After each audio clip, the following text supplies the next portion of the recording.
Assalamualaikum warahmatullahi wabarakatuh. Perkenalkan kami dari kelompok 3 bakal ngebawain materi tentang sejarah Mataram Islam. Sebelumnya, perkenalkan dulu. Boleh digeser, Bung?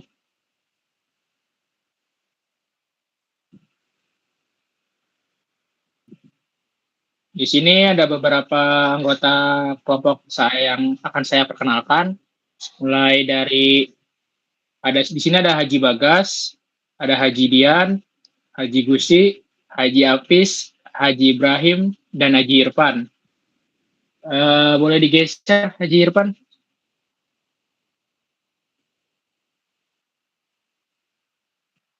Selanjutnya di identitas kerajaan bakal dibawain oleh Haji Baim. Silakan, Haji Baim, boleh tolong.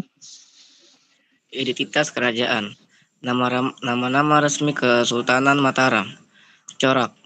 Kerajaan Islam yang mendapatkan sistem dan akulturasi budaya Jawa, Hindu, dan Islam. Pendiri Danang Sultawijaya, bergelar Penembahan Sapati ing Paloga Sayyidin Mata Tagama. Tahun berdiri diperkirakan sekitar tahun 1586 Masehi. Ibu kota awal Kata Gede. Sekarang berada di perbatasan Yogyakarta dan Batul. Fokus prestasi, penjelaskan sejarah puncak kejayaan, konflik, sehingga menurun ke entitas tunggal. Selanjutnya Haji Irfan. Boleh dilanjut. Masa awal, latar belakang kerajaan Mataram bermula Tok, sebuah tanah hadiah yang diberikan oleh Sultan Hadiwijaya, Raja Pajang, permohonan atas jasanya. 2. Setelah Ki Ageng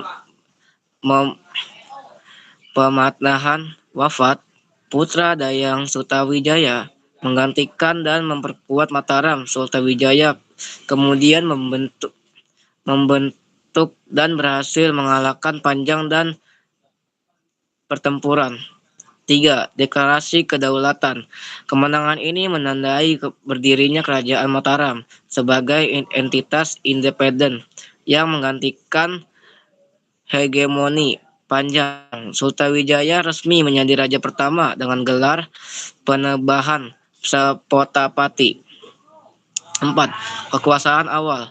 Sapotapati fokus pada konsolidasi kekuasaan dan perluasan wilayah ke arah pesisir Jawa Timur dan Jawa Tengah bagian barat.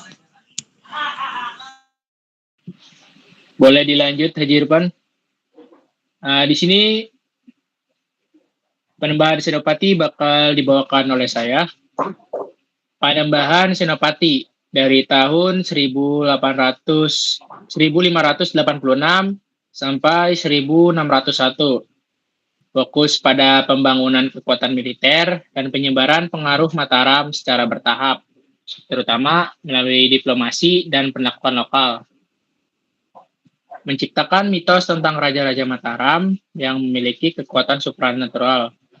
Panembahan Hanyakrawati, lahir 1601 sampai wafat 1601 sampai 1613, melanjutkan kebijakan perluasan ayahnya. Meskipun masa pemerintahannya relatif singkat, pada masa ini Mataram mulai merasakan tekanan dari kekuatan baru Eropa, yaitu Verenigd Oost-Indisch Compagnie atau VOC yang mendominasi perdagangan di pesisir. Boleh dilanjut, Haji Irfan?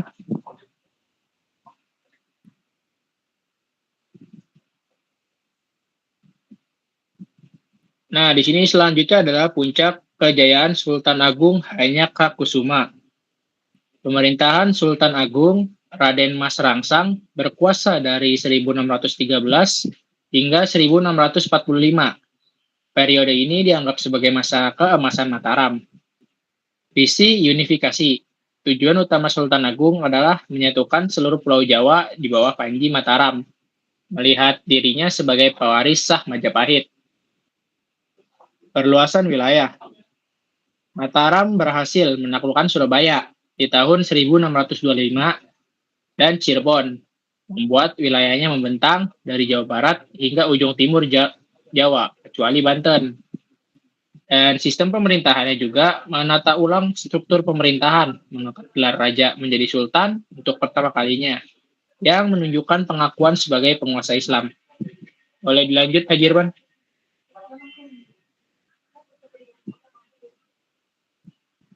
Selanjutnya, konflik dengan VOC dan serangan Batavia bakal dibawakan oleh Haji Dian. Silakan, Haji Dian. Konflik dengan VOC dan serangan Batavia. Ancaman utama Sultan Agung melihat kehadiran VOC di Batavia sebagai ancaman serius terhadap kedaulatan dan ekonomi Mataram. VOC mengganggu jalur perdagangan Mataram melalui pesisir utara. 1. Serangan pertama. Tahun 1628, Mataram meluncurkan serangan pertama Batavia. Serangan ini gagal karena kurangnya logistik dan pertahanan VOC yang kuat. 2. Serangan kedua. Pada tahun 1629, Sultan Agung mempersiapkan serangan kedua dengan logistik yang lebih baik dan strategis, meracuni sumber air, namun serangan ini kembali gagal karena jalur dan gangguan logistik oleh Belanda. 3. Signifikasi. Meskipun gagal secara militer, serangan ini menegaskan sikap Mataram sebagai kerajaan pribumi terkuat yang berani menantang hegemoni koloni Eropa. Boleh dilanjut, Haji Irfan, slide-nya.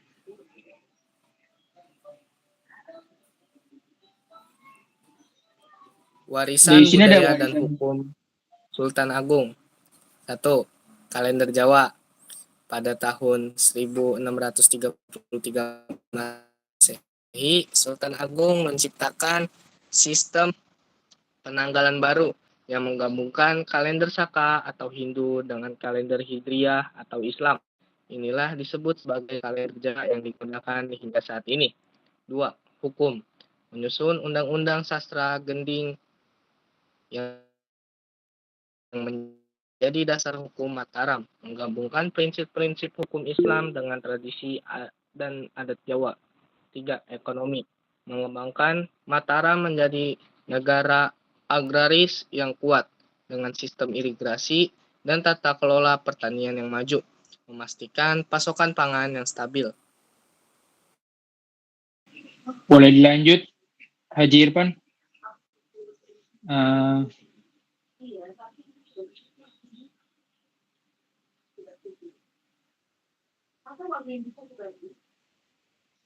Di sini bakal dilanjut oleh Haji Bagas. Silakan,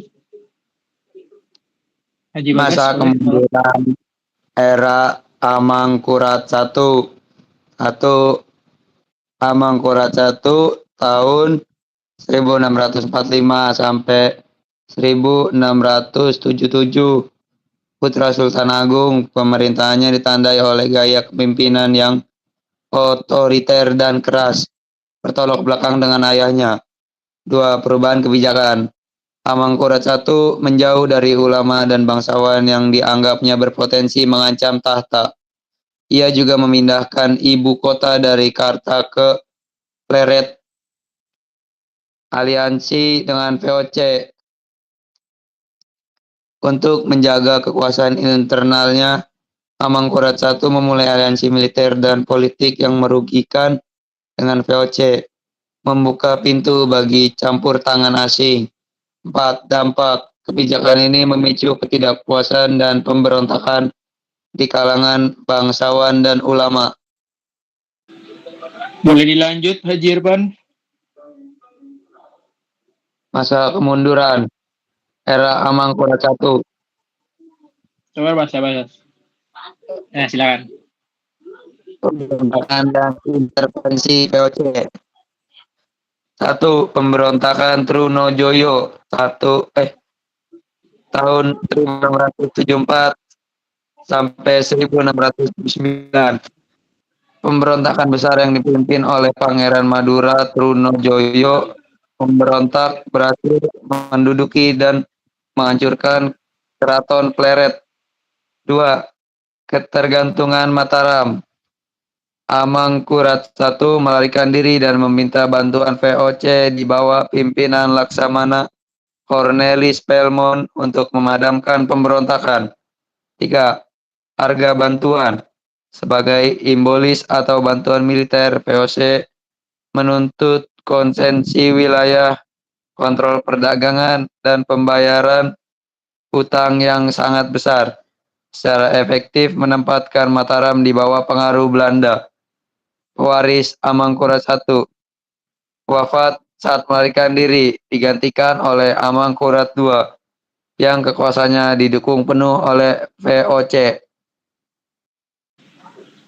Boleh dilanjut, Haji Irfan? Di sini bakal dibawakan oleh Haji Irfan. Silakan Haji Irfan. Peninggalan arsitektur dan budaya. Yang pertama ada Masjid Agung Mataram Kota Gede. Contoh nyata akulturasi arsitektur Jawa dan Islam. Yang kedua ada Kompleks Makam Raja-Raja Imogiri yang dibangun oleh Sultan Agung menjadi tempat pemakaman raja-raja dan bangsawan Mataram serta keturunannya. Dilanjut Haji Irfan. Lanjut juga boleh. Peninggalan arsitektur dan budaya. Yang ketiga ada tradisi sekaten dan grebek, yaitu upacara perayaan keagamaan yang memadukan unsur Islam dan budaya lokal Jawa. Yang keempat ada wayang kulit, yaitu seni pertunjukan yang berkembang pesat dan diintegrasikan dengan ajaran Islam.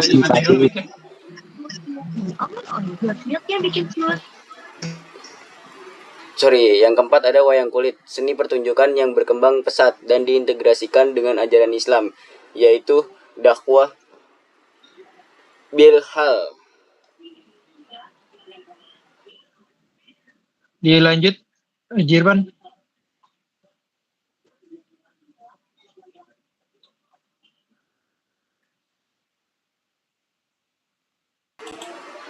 Boleh Haji Hafiz dibaca.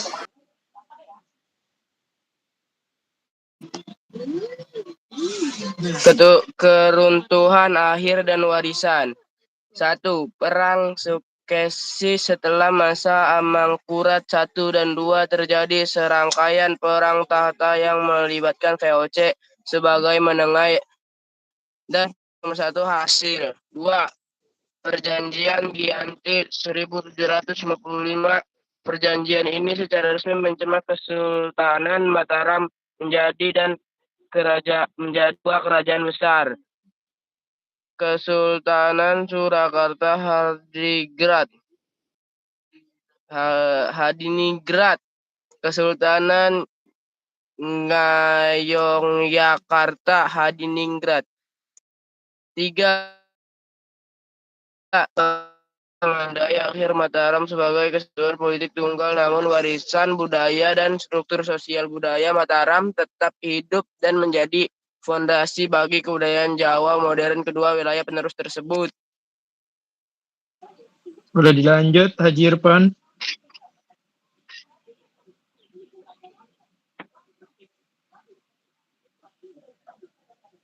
Sebagai penutup, kami ingin merangkum bahwa poin utama tentang Mataram Islam. Semoga ini bisa menjadi inspirasi dan panduan bagi kita semua. Silakan Haji Irfan. Kami mengucapkan terima kasih. Wassalamualaikum warahmatullahi wabarakatuh. Assalamualaikum warahmatullahi wabarakatuh.